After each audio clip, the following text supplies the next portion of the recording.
The video game market nowadays is oversaturated by a lot of very popular genres. Thousands of popular games get released every year which, if you look closely enough, aren't that different from the ones released last year. And yet, everyone keeps buying them because they are made by reputable companies and are marketed incredibly well. There's nothing wrong with playing the new FIFA or the new Call of Duty game, but doing so will expose you to a very small portion of what the video game industry has to offer. Happily, more and more people are giving video game development a try every day, and every now and then, thanks to them, a game gets released which could arguably be considered a masterpiece. Many times, however, they get massively overshadowed by AAA titles. Today, I want to talk about one of these games, named Rain World.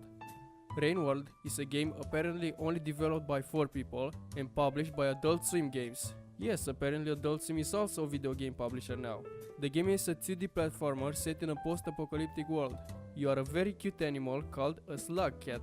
In the beginning of the game, you get separated from your family because of a massive rainfall that caused the flooding. The rainfall is the basis of the game's title and its gameplay. The world in which the game takes place is a planet with an extreme weather. Before it starts raining, you have to eat enough food and find a special chamber, which seals itself once you get in. This chamber is the only place in which you can safely hibernate until the deadly rain stops. Once you go out and see the world, you'll feel mesmerized by the beautiful pixel art and the atmosphere of the game.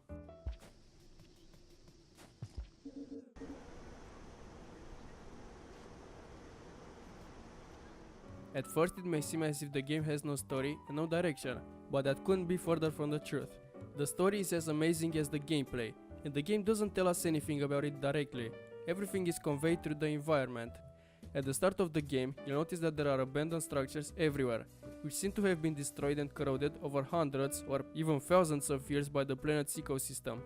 The more you advance through the game, you'll start to see a variety of different structures, and you will realize that something must have happened to whoever created them.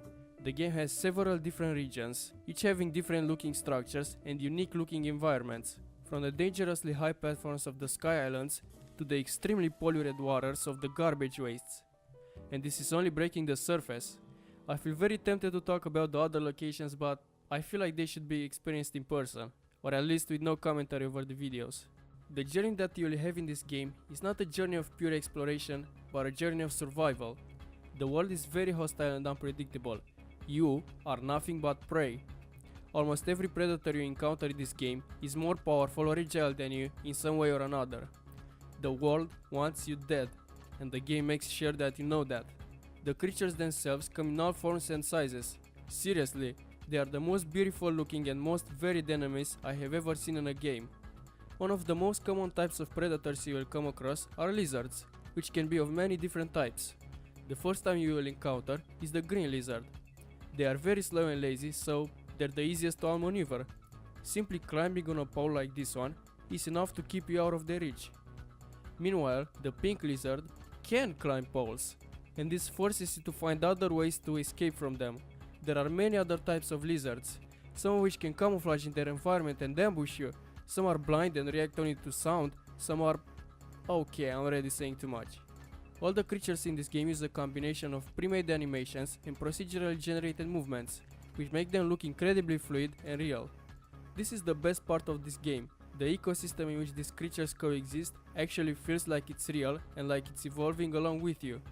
Some of the predators look like generic enemies, such as the green lizards I mentioned earlier, but others can look menacing or even terrifying, which adds a lot to the atmosphere this game intends to create. Not all creatures are hostile though. There are some which simply try to survive, like the scavengers for example. They are not very different from you because they can also use tools such as rocks and spears to scare or kill other creatures. They are not completely harmless though. If they see you with a spear of your own, they might become agitated and throw debris at you in order to scare you off. If you try to hurt them, they will most certainly fight back.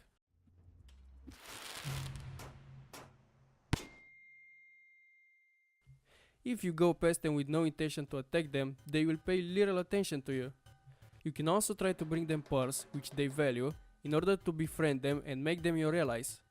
There are also plant-like creatures, such as the pole plant.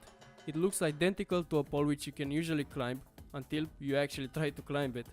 The pole plant in its active state looks pretty scary, and if it grabs you, There's not much you can do to escape unless you have a spear or a rock to throw at it. This plant can also be used to trick other, more dangerous predators to walk into it and get killed. Every single creature in this game has its own quirks and must be approached differently in order to be killed or evaded. The game also has a lot of movement tricks. The movement controls are simple. For a keyboard, use the arrow keys to move and press Z to jump. That's it. But it's not as simple as it looks. There are so many more ways you can move that the game leaves the player to discover by himself. The only thing the tutorial teaches you is how to leap, which is a longer distance jump. This jump is essential for crossing bigger gaps in some areas. When it comes down to moves that the game doesn't teach you, I honestly have no idea how many there are, but they can make your time so much easier. The backflip, for example. It allows you to jump much higher and it's very useful in reaching higher places or evading enemies. To backflip, you have to quickly change your direction and jump. This one can be learned pretty easily. Another move is the slide. It can be very helpful to quickly enter tunnels and slide past predators. There are also more subtle things that you can do. For example, if you want to swim faster underwater, you actually have to zigzag like a snake would, using your long tail to propel yourself faster. I was honestly pretty impressed when I heard about this. It's such a tiny detail, but it adds so much more to the game.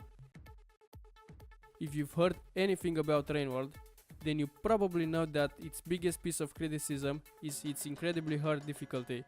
The game is punishing. One might argue that it's too punishing for its own good.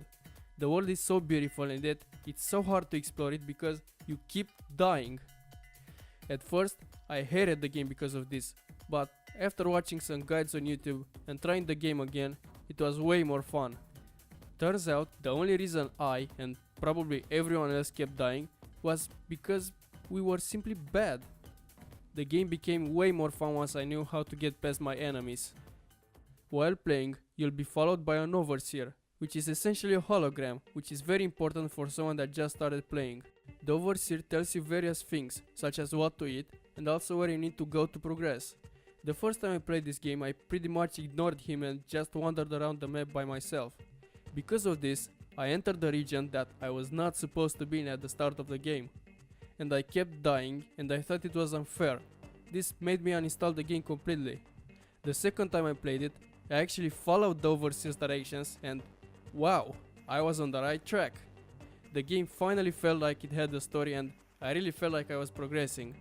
So, Rainworld is a unique game. I'm always willing to overlook its difficulty flaws for its strong points. Everything looks beautiful and thought out. The creatures look like nothing I've ever seen in a game before. And when you manage to finally make it into a safe zone, despite almost impossible odds, it's the most satisfying feeling you can possibly get.